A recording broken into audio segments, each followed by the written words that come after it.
फोड़कर उसके अंदर का फल निकालकर उस फल को शिवलिंग पर चढ़ाकर 1 लोटा जल शंकर भगवान को समर्पित कर कर। दिन होना चाहिए मंगलवार। कौन सा दिन होना चाहिए?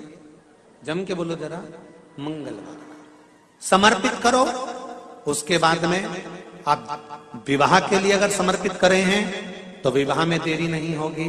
व्यवसाय और व्यापार के लिए या नौकरी के लिए समर्पित करे हैं तो उसमें देरी नहीं होगी। एक पत्र में आया है, सुन लीजिए, बड़ा सुंदर संवाद है। शिव महापुराण की कथा कहती है, मंगलवार को अगर शिव जी के मंदिर में, शंकर के मंदिर में जाकर 1 लोटा पानी चढ़ाया जाता है तो हमारे कार्य में उन्नति होती है।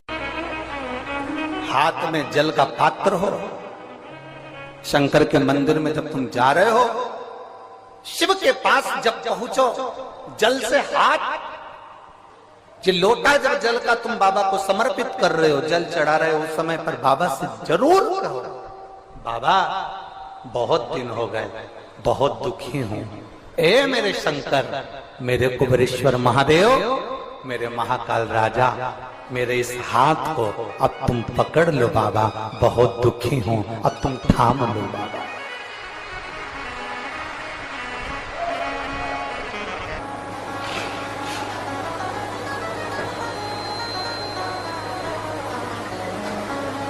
शिव महापुराण की कथा यहां तक कहती है कि यदि आप कोई मंत्र, साधना, व्रत, उपास कुछ भी नहीं जानते तो बेलपत्री के वृक्ष के नीचे 1 लोटा जल चढ़ाओ, प्रदोष की प्रदोष, 1 घी का दीप लगाओ और बेलपत्र के वृक्ष के नीचे की मिट्टी का ही तिलक लगाओ।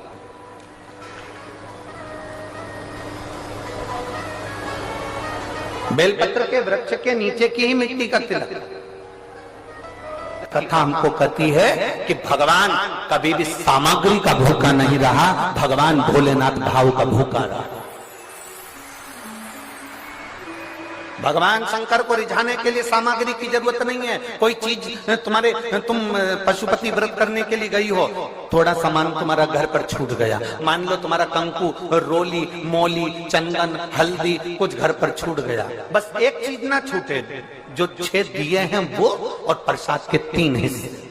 जो प्रसाद तुम लेकर जा रहे हो उसके 3 हिस्से करने का सामान वो छूटना नहीं चाहिए। बाकी का तुम्हारी मोली घर पर छूट गई, रोली घर पर छूट गई, चंदन घर पर छूट गया, अगर तगर घर पर छूट गया, कपूर घर पर छूट गया, लोटा पानी का घर पर छूट गया, कोई सामान तुम्हारा घर पर छूट गया, चल जाएगा, बिल्कुल चलेगा। तुम उसमें चिंता मत करना कि मेरी थाली में ये नहीं।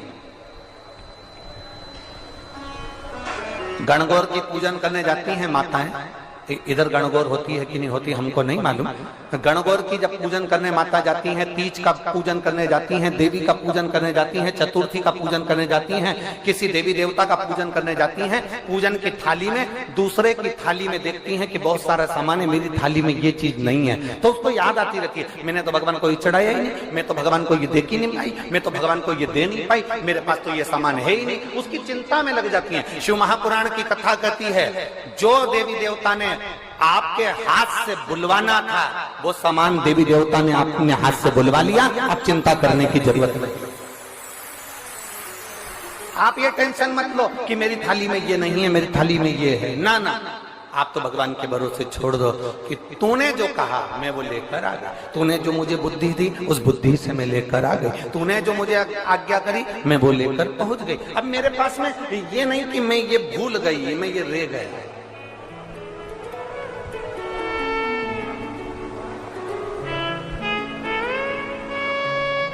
महाराज कोई व्यापार नहीं चलता हो, दिक्कत आ रही हो तो हनुमान जी के दूसरे नंबर का भाई गतिमान का स्मरण करो, हनुमान जी के उल्टे पांव का सिंदूर लाकर गतिमान का नाम लेकर स्वस्तिक बना दिया जाए व्यापार वाली जगह पर, तो व्यापार अच्छा चलने लगता है। महाराज कोई व्यक्ति पैसा खा गया, नहीं दे रहा, बहुत परेशान हो गए, मांग मांग कर दे गए, नहीं दे रहा, हाथ जोड़ लिया, पांव जोड़ लिया, सब कुछ कर लिया, नहीं दे रहा, तो हनुमान जी के तीसरे नंबर का भाई रतिमान, रतिमान, गतिमान नहीं, रतिमान, रतिमान का नाम लीजिए, पीपल के पत्ते पर लाल सिंदूर से जो व्यक्ति पैसा लेकर गया उसका नाम लेकर बहते हुए पानी में अपनी कामना कर रतिमान का नाम लेकर छोड़ दीजिए। 15 दिन में रतिमान ऐसी उतावली मचाता है कि उसको हाथ जोड़कर वो खुद फोन लगाकर बोलता भैया तेरा मैं पैसा लुटा दूंगा। रतिमान का स्मरण किया जाता है। रतिमान, ध्यान दीजिएगा, पंचमुखी हनुमान का एक स्मरण, पंचमुखी हनुमान का एक भाव।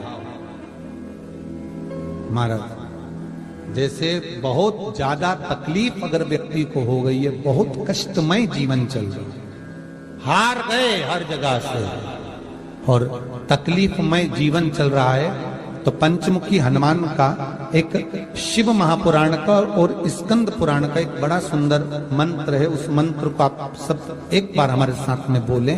ओम नमो हनुमते रुद्र अवताराय सर्व शत्रु संहारणाय सर्व रोग हराय सर्व वशीकरणाय रामदूताय स्वाहा। बस इस मंत्र को हाथ में काली तिल लेकर, एक जौ लेकर और गूगल लेकर, थोड़ा सा उसमें गाय का घी डालकर, कंडे को या अग्नि को जलाकर इस मंत्र का 11 बार 21 बार जाप कर कर अपनी कामना कर कर छोड़ दीजिए। कैसा भी रोग हो, बीमारी हो, कष्ट हो, दुख हो, तकलीफ हो, 21 दिन के अंदर वो आनंद आना प्रारंभ कर देता है। इस मंत्र, स्कंद पुराण का, शिव महापुराण का यह मंत्र मूल पंचमुखी हनुमान सुख दे। और एक और चीज याद रखिए हमारा, यदि कोई काम के लिए जा रहे हो, कोई व्यापार के लिए जा रहे हो या नौकरी करने के लिए जा रहे हो और लगी नहीं रही, बहुत तकलीफ पा रहे हो, सर्विस ही नहीं लग रही, बहुत कष्टमय हो गया, तो निवेदन करूंगा 5 पीपल के पत्ते पर बेसन के 5 लड्डू घर में बने हुए, गाय के घी के 5 लड्डू रख लो। उस लड्डू के बीचों बीच एक आटे का दिया और उसमें तिल्ली का तेल डालकर इसी मंत्र का प्रयोग कर कर पंचमुखी हनुमान का किसी भी हनुमान के मंदिर में जाकर, दक्षिण मुखी हनुमान के मंदिर में जाकर उसको रख कर आ जाइए। इसके बाद आप उस काम के लिए जाइए, आपका काम सफल हो जाएगा। आपको किसी को नहीं कहना पड़ेगा कि हाथ जोड़ना नहीं पड़ेगा, किसी के पांव नहीं पड़ना पड़ेंगे, तुरंत काम होगा।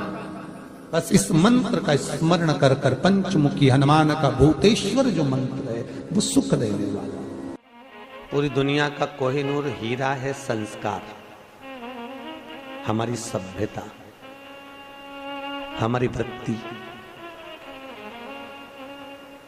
माता पिता कितने अरमान से पढ़ाते लिखाते हैं। 20 वर्ष तक माता पिता पढ़ा लिखा कर बेटे को राम बनाने की चेष्टा करते हैं। कितने वर्ष तक? 20 वर्ष तक। और 20 दिन की कुसंगति बेटे को रावण बना देती है। वो 20 वर्ष पर पानी फिर गया।